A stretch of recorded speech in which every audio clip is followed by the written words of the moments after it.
The Fuel Sports Network. Behold the King of Kings. We couldn't do diddly poo. I'm dropping the hammer. No, you're not. And that's the bottom line. Here, have a quarter, make a phone call. I have wrestled with an alligator. What? I done tussled with a whale. What? I done handcuffed lightning, throw thunder in jail. Funky butt loving. Did he say funky butt loving? There's no crying. There's no crying in baseball. Let the big dog eat. Woo! Whoa! Woo! Whoa! Woo! Woo! Woo! Woo! Woo! It's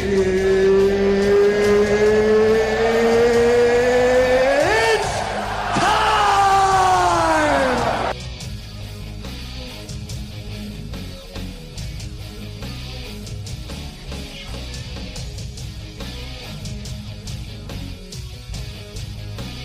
As they say, better late than never. Welcome back. I was off, had a vacation. I came back. We've been having some issues also live streaming. Obviously now at this point, a lot of these platforms are requiring you to be premium members. There's issues with YouTube and their use policy, creator policy. There's a whole bunch of stuff going on there. We're working on being able to project to a few more platforms, different platforms. So don't worry, we're getting it all fixed. X specifically is now requiring that if you want to project from a live platform that you have to be a premium member. Again, it's business. I get it. But if you can't tell, I'm sweaty. I'm very, very sweaty. There's a reason for that, and I'll get to that. But welcome to the show today. Welcome to the Fuel Sports Network. We're going to talk about a few things, but I just figured I'd recap you guys on what's kind of been going on. Here's the other thing, too. And some of you know this. Some of you don't know this, but I figured I would just go ahead and update you all anyway. I build cars and trucks and do restoration stuff and do some hot rod builds and things like that on the side. It's one of my little pet projects that I've done a majority of my life. And it's something that most of the time I enjoy it. Some of the times I do not. The reason that I'm late coming in is because when you are underneath a vehicle and your arms are completely wrapped around a transmission or an engine or, whatever it is that you have a tendency to be working on at the time, you're kind of stuck and you can't get out. So that's kind of where I was, unfortunately. But it's been a fun build sometimes, and it's been a pain in the butt. Obviously I'm a big racing fan. I love, NASCAR and F1 and Top Fuel, dragsters. And, I really like the amateur stuff. I really like it when people show up to their local racetrack, wherever that may be. And they're just running like Friday night, Saturday night drags. If you're from the St. Louis area, Gateway International Speedway. And I haven't done any of that in years up there, so I don't even know what the format is and how they even do that anymore. But there's several different places all over the state. It's something I've always enjoyed, something I've loved to do is be in the hot rod and racing world for several years. I built a lot of different cars. I built, Mustangs and Cobras and Camaros and anything that's a muscle car, Mopar. I owned several Challengers through the years, built those. It's something that I enjoy doing besides the sports stuff. You got to mix it up, because if you don't mix it up, you don't have fun. What are you doing this for? Nobody really knows. Sorry if you had an echo in the background. I had my sound deadening headset on, and one of my volumes were up. So I apologize for that if there was any feedback, but We're just going to talk about where we left off last week, where we're coming into this week. Again, want to do a couple of shout outs. Obviously, as you guys know, we work with McDougall Bat Company. We are not sponsored by McDougall Bat Company. We work with an affiliate program of McDougall Bat Company. I love their products. I have personally purchased those products with my own money. So this is not something that's been given to either myself or Fuel Sports Network or any of that stuff. One of the big ones recently, and we have gotten one of these into the hands of a young athlete, but McDougall Bats. You know him, you love him. You guys have seen my personal McDougall bat. It's sitting right over here a few feet away, and I'm not going to wheel away to reach it, but this is the newest one, obviously, with a tough grip right here. But this is their newest iteration with their hickory and walnut Powerwood M10 model. Very, very nicely barreled bat, very scalloped. And you can see in the cross section that this is a sandwiched like laminate type of material. This is a BB Corps certified bat, so you could use this all the way up into college and at most intermediate levels below the pros. You can't obviously use this in the pros, but this is an amazing bat. I'm going to be getting this out into the cage here in hopefully the next couple of weeks, whenever I get some time. Obviously coming back from Florida, having my vacation, long trips, long travels. Thankfully, we drove and we didn't fly, so there wasn't any issues there. Thankfully, we didn't have really any issues on the way back either on the return trip. So good stuff. Had a lot of fun. It was hot, very humid in Florida, very humid. And so, it was nice to be able to get away, have a vacation, but I'm glad to be back and getting back into the swing of things. Obviously the big talk in a lot of different sports right now, well, really within a majority of stuff, if you're really paying attention like I do, college football 25, man, where are you at? Where's my college 25, college NCAA college football 25? Where's everybody at? I just, since I got back, because it came out while I was gone, I'm going to have the opportunity to finally sit down and go through that platform today. I'll be able to check it out. I'll be able to see what it's all about. If it's good, bad, and different, I will give you my thoughts. Everybody has played any kind of sports games for any period of time. They all understand the love-hate relationship that we have with Madden. Madden has had some really good years, and they've had some really off years, really not so great years, I should put it. We've been in this kind of loop with football games over the last several years, to where they've kind of just wash, rinsed, repeat. It doesn't matter what platform you're playing on, if you're on PC, if you're on PS5, if you're on Xbox or whatever. And we've kind of gotten to this point now, thanks to the iteration of these little handy dandy smart devices here. I have multiple of them. We've gotten to this point now where these are so advanced that we might not be looking too much further into the future, where we have a scenario to where we don't have console gaming anymore that I grew up with. A majority of people that grew up in through the mid-late 70s and through the 80s and the 90s, even the double aughts, that we've really become accustomed to console gaming. It might still stick around in some kind of a capacity, in some form of a niche type of gamer community type thing. But it's this stage where people are building really super advanced computers. We've got these pocket supercomputers, it's just a matter of time. Henry, I see you out there, brother. Good morning. How you doing? Just want to give you a shout out. because I saw you in there. I see you, brother. I see a few other people in there. We're, obviously getting a late start on this, and there's a lot. And man, I'm just dying. I'm dying of sweat out here. That's what happens when you go outside and you decide to work in your shop on one of your custom builds, and things don't necessarily go as planned. I had about what was it, about 30 or 40 minutes of spare time, and I thought, I'm going to get out there and I'm going to fix a couple of those things.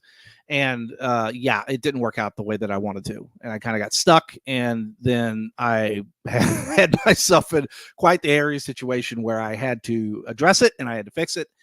But we got it fixed and everything's good. So we got another one back on the road. And speaking of the different things going on in sports, obviously we've got mini camps. We've got, football training camps coming up. We have the NFL season coming up. I haven't addressed the lawsuit that was won against the NFL in was it the Red Zone or the NFL Sunday Ticket? I can't remember, or maybe the package of both of them. I think it was Sunday Ticket. And there was a lawsuit that was levied against the NFL, which they lost. Obviously, it's pending appeal. They're going to appeal it. They're going to appeal it until the cows come home, which is going to be forever. And there was over $4 billion, loss to the NFL and what they've determined. Now, obviously, if they violate, the Sherman Act or antitrust laws, things of that nature that the NFL is susceptible to, then that could be trebled, which is times 3. If you guys have followed me for any length of NFL investigation that I have gotten into over the years, and fully understand that I am completely on board with the NFL losing any kind of legal case when it comes to some of this shady business activity. I implore you, if it's more of the stuff you want to get into, go over to the website, fuelsportsnetwork.com, formerly Gateway City Sports. And you could read all of my former articles and stories and investigative pieces over there on fuelsportsnetwork.com.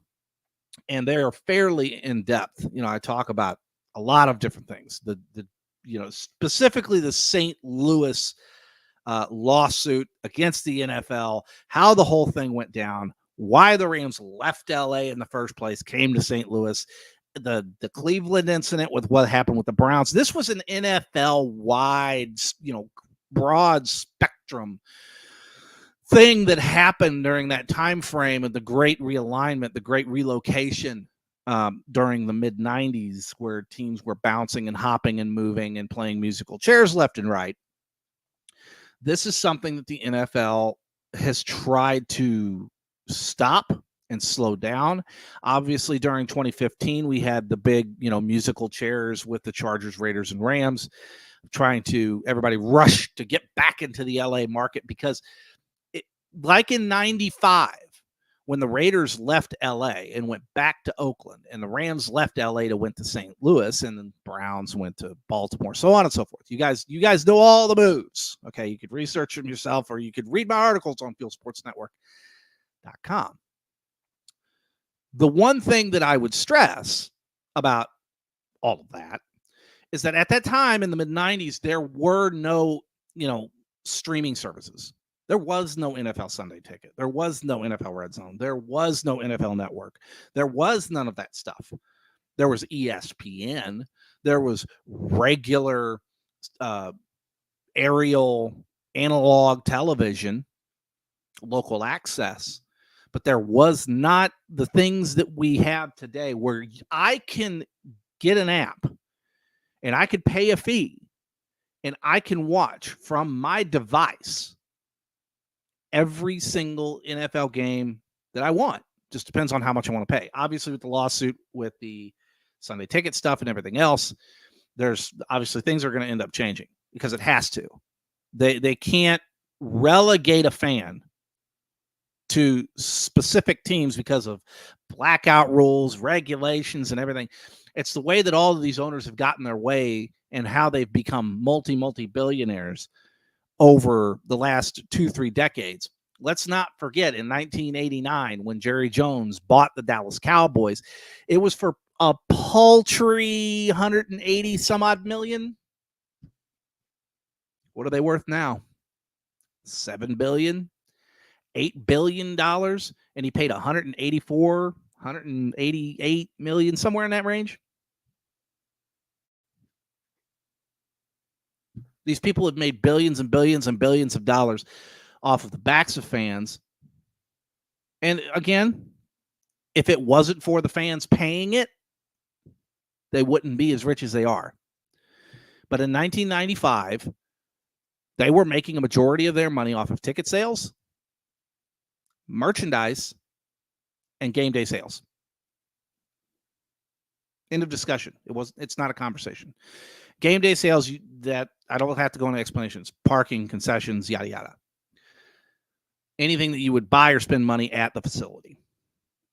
A lot of these teams did not own their facilities. They were owned by local municipalities. They were owned by a city. They were owned by a county. They were owned by a state.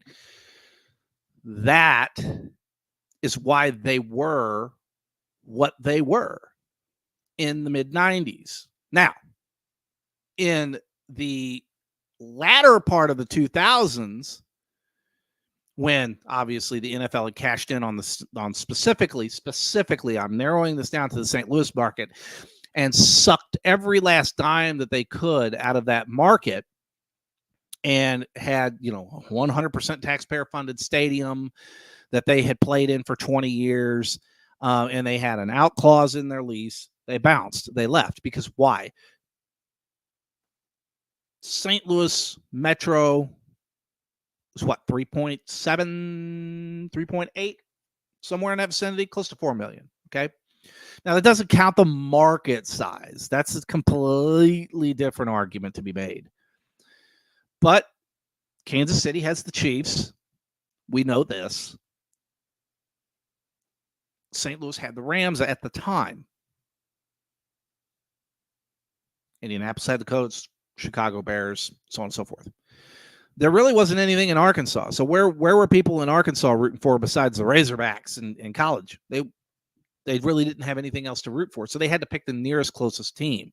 Is that the New Orleans Saints? Was that the Tennessee Titans that had moved from Houston in 1994 or 5 and became the Tennessee Oilers for, what was it, a year or two, and then became the Titans? We all get it. These teams have a tendency to do this kind of stuff. Nothing is new. Nothing has really changed. It's the same old, wash, rinse, repeat. Some of the things that I do want to address over here in the comment section real quick. The good doctor himself. You want to talk about somebody that's really knowledgeable about especially the Kansas City market, and knows what's going on there, has the pulse on it. This guy right here, especially with wrestling too. I mean, gosh, this guy knows so much. But it's nice to see a player from the state of Missouri tearing up the MLB, and he's not a Cardinal. Bobby Baseball, absolute fire, batting .500 near the All-Star break. Bobby Baseball, let me tell you something about Bobby Baseball. He's a talent. He's a talent, and I love to see it. I love to see these young guys coming up. I love to see more excitement about the sport of baseball. As we all know, I've stressed on this multiple occasions about what baseball needs to do to get better. They're working on it, but it's a slow process. Also adds, the NFL owners are like the mafia, straight gangsters, wait for the 18-game schedule. Right here, let's put a pin in that, okay? Because we've all been saying it for years that they were going to go from 17-game schedule to 18-game schedule. They're going to eventually get to 20 games because that's what they want. They don't want a preseason at all. Game day one, start off, no preseason, just mini camp, just training camp, boom, straight into the season.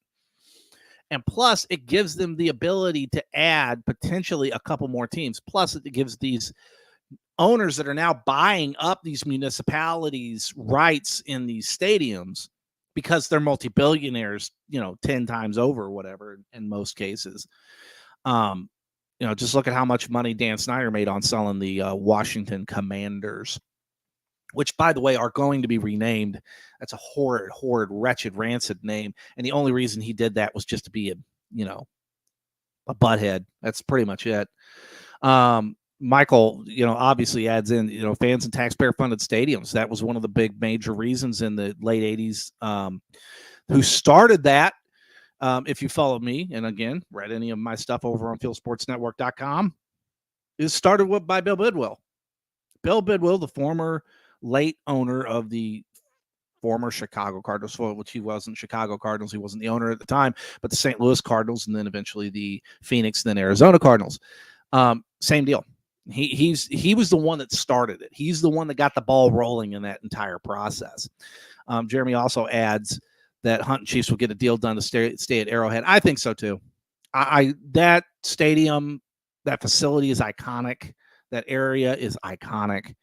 I don't see them going really anywhere. With obviously they were throwing out bones consistently, threatening to move, threatening we're going to go across state lines over to Kansas. We're going to go here, we're going to go there. There's lots of rumors and innuendo. Obviously, with the Bears, their situation, they're trying to get them to stay in Chicago. I haven't really followed up on that. I'll be honest. I'm just going to be straight with you. I don't know where the Arlington Heights situation is, if it's going to happen, if it's not going to happen. I'll do a little bit more research, and I'll dig into that and see exactly what's going on, make a few phone calls and see what's actually happening with that entire deal over in Chicago with the Bears. And it really kind of surprises me that the NFL hasn't started floating more rumor and innuendo about potentially getting another team in St. Louis at this point, because that's their MO. That's what they do. For 20 years, they held LA over everybody's head. How many teams, or shouldn't say teams, how many fan bases did the NFL hold hostage via the brass ring, the dangling carrot that was LA for 20 years? Just how long did they have to have something else now? And obviously with the advancements in Salt Lake City and what's been going on up there, they're going to be getting a baseball team here soon. They're going to be getting a hockey team here soon. They already have the Utah Jazz. They're well on their way to being a 4-sport major. This is Salt Lake City we're talking about. There's not a whole lot surrounding that market area besides Salt Lake. I mean, there's a couple other smattering of towns. I'm not saying there's not, but you're talking like big, suburban areas like Chicago, like LA, all that stuff. It's just, where we are. This is where Michael had said that Salt Lake just got the 2026, but he corrected it, 2036, and he's correct there, the 2036 Winter Olympic Games. And that's great for them. That's something that's going to be a big, big, big boost to their market, to their region. It's going to help them out quite a bit. It's going to give them the ability to be able to do a lot more stuff with that money that's going to be flooded into their market. And they're going to be in really, really great shape up there for a lot of years. And they've got a lot of young, smart, talented people that are making some real serious changes and doing some really serious work up there, which is what I would like to see coming out of the St. Louis market. But instead, St. Louis has stagnated. Here in the Midwest, a lot of the cities and municipalities have stagnated. Just on my trip down to Florida, pardon me, where I was staying for about a week down there in the lovely, lovely Gulf Coast. I drove through Memphis, and a lot of us that have been through Memphis, it's kind of like St. Louis. There's a really nice part of St. Louis, and then there's an okay part of St. Louis, and then there's not so nice part of St. Louis, and then there's like a third world country demilitarized zone of St. Louis. I mean, do I really need to go? Basically, if you're coming from the Dome, if you're talking about the Mississippi River would run right down the middle of my face, like right where my nose is. And you have St. Louis on one side, you have Illinois on the other side, where the Dome is in St. Louis, just to that north side of the Dome and a little bit west, that area is so bad. And that's where a lot of times whenever I would leave the Dome, I would leave games, I would leave things, I would go that way because nobody went that way. And the traffic was so much easier to get out because everybody was trying to get back to 6440 or Highway 70, or they were trying to get to 44. A lot of people trying to get to 44 and 6440. Obviously, 6440 was where the major kind of populace was and is still at this point. When St. Louis started to take its populace downslide in the really it started in the 70s, and people started to move out, they all went to the county. A family that personally did that, went out to the county. I have friends that, did that, people that I know. And that's where they went. That's where they reside to this day. I mean, look at a place like Wildwood in St. Louis County. If the people that are familiar with the area, which I mean, I could drive that stretch of Old Highway 100 in my sleep. And I love cruising that area. It's because you go from being in a very suburbanite, very, densely populated area, lots of homes, lots of businesses, to then nothing, just a smattering of things. And that drive is a beautiful drive. They have a couple of state parks out that direction, on that kind of northwestern side of Wildwood. And again, great place. A family lives right there in Ellisville and Baldwin. They're, shout out to them. They all know who they are. I used to personally live in Washington, Missouri at the time, which is obviously not that far from there. I lived there for several years. And the thing is that that's the way St. Louis is. You have these kind of satellite island areas. Yes, you have the city core, and it kind of spanses out from there. But most where they kind of go like this, in all directions, St. Louis has a tendency to bubble out. You'll have one big bubble that will go this way and another big bubble that will go this way. And it's kind of a pain in the neck as far as market and the market size and how to be able to gauge things and who's really watching and who's really coming. The one thing that I saw here just recently when it comes to sporting events and really any other kind of entertainment event, I'm going to be going to the Creed concert in August, which grew up that time for Dad Rock. Hello. The other thing is, anytime that you're going to a lot of these events, right? You're going to entertainment events, entertainment venues, and things of that nature. A lot of the times that stuff is out of the city anymore. I mean, yes, there is still stuff that's going on at Enterprise Center, stuff that's still going on at the Dome and things of that nature, but you're starting to see more and more of these venues that are kind of popping up in these rural areas. They had this one recent event that was down kind of towards, the Boot Heel, Jeffco area, just kind of down in that kind of region in southeastern Missouri. They had this great big, huge, it was like over the 4th of July or something like that. Great big, huge concert that was down there. And I heard that was just an escapade. That was absolutely just a fiasco. People couldn't get, parking was, they had to park just forever away. People had to walk for, half hour, 45 minutes just to get back to their vehicles. It was an absolute utter zoo. They had no facilities. People were, obviously drunk and being really irritating. You know how they could be at venues like that from time to time. A lot of, open drug usage and things of that nature. Just heard a lot of really horrific stuff. Had a lot of friends that went there, and they all said the same thing, but wow, this was a mess. That's one thing I will give credit to St. Louis. They're very, very good at managing these events and having very little fallout from when Smaller entities in rural areas try to host these big events like this, and then tens of thousands of people show up. They are not anywhere prepared for any of it. The one thing that Jeremy points out is the factory is huge right now. I remember in my younger years, I'm not going to show my age or anything like that, but 20 plus some odd years ago, whenever I was running around in the music scene and doing all that other stuff, I did a lot of that stuff, played guitar for years, played in bands, things like that.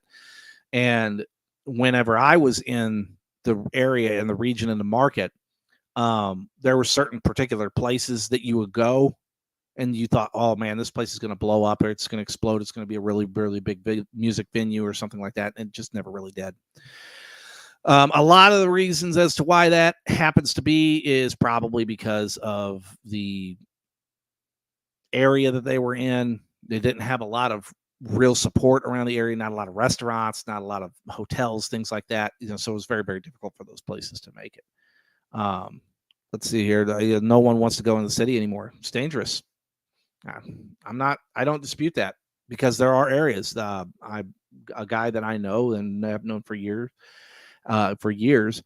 his daughter was killed outside of Busch Stadium by a drunk driver that had no license, no registration, no insurance, had lost their license long time prior, multiple repeat offender, and ran her over and killed her.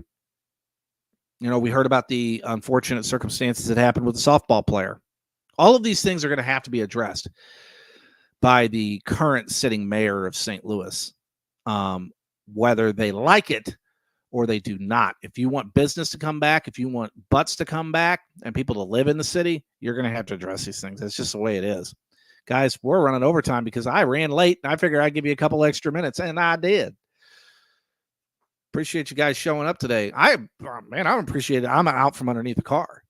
That's fantastic. I love that. So now I'm going to go take it easy. I'm going to have myself a cold beverage, and I'm going to kick my feet up. I'm going to catch up on some of the sports. I'm going to catch up on some of the stuff that I've missed behind and catch up on some phone calls and everything else in between because, my life's completely chaotic and totally crazy. But thank you so much for joining in. Appreciate you guys. See you back here next week. And I want to also give you a reminder. We're going to be having an upcoming episode of Goat Talk. If you haven't checked out the other episodes of Goat Talk, go check it out. Me and the Spurge having very heated debates about some of the greatest of all time in certain particular sports or other things. Go check it out. FuelSportsNetwork.com. Check out the Facebook, Fuel Sports Net. Same over on X. Catch you guys soon. See ya.